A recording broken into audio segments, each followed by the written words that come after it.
Hello mga palangga, masayang buhay sa ating lahat. Kumusta kayo dyan? For today's video ay magluluto na naman tayo ng masarap na ulam pang dinner. Pwede pang buong pamilya or friends and kapitbahay na rin pwede. Ayan, i-slice ko na ang aking chicken fillet. Thai fillet ang ginamit ko. Tapos nag-grate ako ng garlic at saka ginger. Ayan, kasi maganda siya halo sa pang marinate.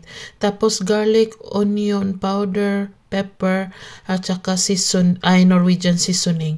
Tapos honey, soy sauce, fish sauce, at saka oyster sauce. Tapos lagyan na din ng cornstarch. Ayan. Tapos i-mix, halo-halo lang. Tapos i-marinate ng mabuti yung chicken para mag-balance yung lasa niya. Para lahat malasa, hindi lang yung iilan. Kapag hindi ma-mix ng mabuti at ma-marinate ng mabuti yung chicken natin. Ganyan lang siya. Ayan, tapos takpan lang yan ng kahit anong pwedeng itakip nyo, pwede yan. Tapos ilagay sa ref o di kaya dyan lang sa kusina. Ayan.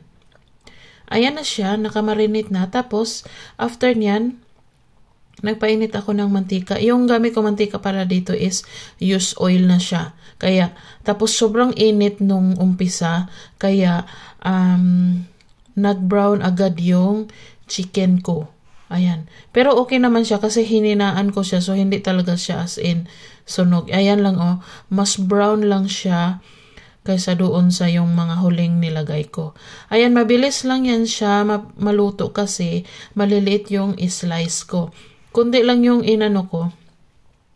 niluto ko kasi ako lang naman kakain pero hindi ko pa din siya naubos. Ayan na siya. O yan yung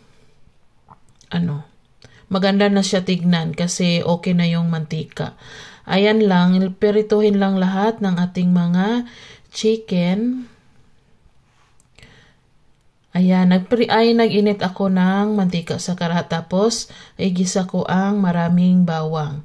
Gusto ko kasi yung maraming bawang. Kaya inextrahan ko na din siya. Kasi magagawa tayo ng sauce natin para sa chicken.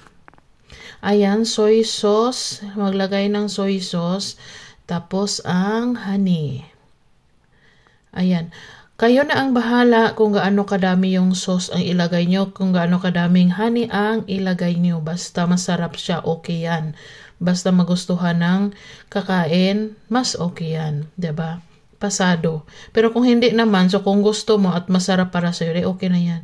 Tapos ilagay ang mga nakapritong chicken. Tapos lagyan ng gawa ko lang to, hindi talaga to Gusto ko kasi din na may sesame seeds, kaya nilagyan ko siya. So kung ayaw nyo at kung wala kayo, ganyan, wag nyo na lang lagyan. Tapos pwede din siya peanut. Ayan. Hindi ko siya nilagyan ng peanut kasi baka kakain yung anak ko. Hindi siya pwede sa peanut, allergy siya. Kaya sesame seeds ang nilagay ko para safe at pwede siyang makakain yung anak ko. Ayan. So, kung nakaabot kayo hanggang dito sa video na to, pakisulat ang tanong ko. Pakisulat sa comment section na ano ang mga ingredients na ginamit ko sa aking sauce. 4 yun siya, bale, ingredients. Okay na ako sa 3. Sa 3 ingredients. Ayan. Maraming salamat. Yan na ang aking hapunan. Kain tayo. Yung rice ko pala dyan is garlic rice. Galing yan nung breakfast. Hindi ko siya naubos. Kaya, kinain ko na lang para hindi na siya mabutan ng bukas. Kasi nga, bahaw na kanin yan. Kaya, hindi na mabahaw ulit. Ayan. Sana nagustuhan niyo ang video ko for today. Maraming salamat.